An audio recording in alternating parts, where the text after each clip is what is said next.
Well, stumps on day one here at Manchester in the fourth Ashes Test. And we came here today, Mark Taylor, not knowing what was going to happen with the toss, depending who won. And England, the surprises they throw up, they continue to do that today. Yeah, no captain has won a toss here, put a side in and won a test match. But both captains were going to bowl first today. So there you go. That's how test cricket has changed. At the end of the day, Australia 8 for 299. I think England have had the better of the day. Pretty good pitch.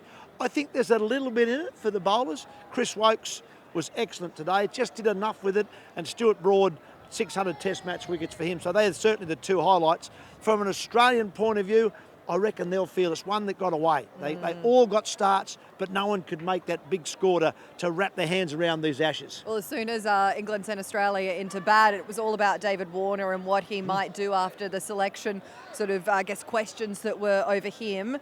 How did you rate his performance today? Well, once again, he started to look good. And he's looked good a number of times in this series today. Much better than say 4 years ago when he get knocked over early on a number of occasions. He looked good. He got to 32. And then a bit of a delay with some reflections off some seats down at the James Anderson end there. That delay seemed to cost him, because the very first ball he faced after delay, he nicked one. He pushed one off Wokes and edged behind. He's, in a way, set a bit of a trend, because then we had starts for Marnus Labuschagne, we had a start for Steve Smith, Travis Head. They all got starts. Even Carey got 20. Green got 16. Mitch Marsh made 51. Yeah. Lots of starts, but no one made that big score you need to make in Test match cricket to win games of cricket. Okay, well, someone that did really well on the opposing team, the England side, Stuart Broad, with his 600th Test wicket today. He's been impressive his whole career and was again here on day one in Manchester. Oh, absolutely. 166 Test matches he's now played for England. That's a superb effort for a fast bowler. To run in as he does, hit the pitch day in, day out for 16, 17 years is a terrific effort.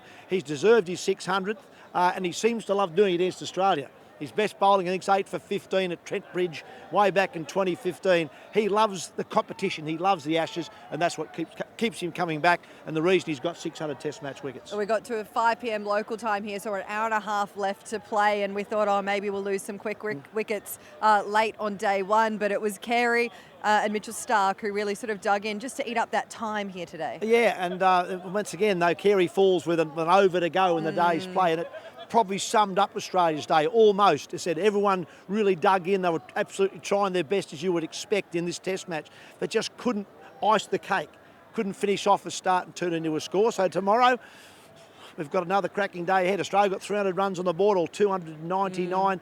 They'll have to bowl well tomorrow, and we'll find out just how good this pitch is once we see England bat sometime tomorrow. Yeah, a lot over 300 would be nice for Australia if they could manage it. But day one, done and dusted here in Manchester.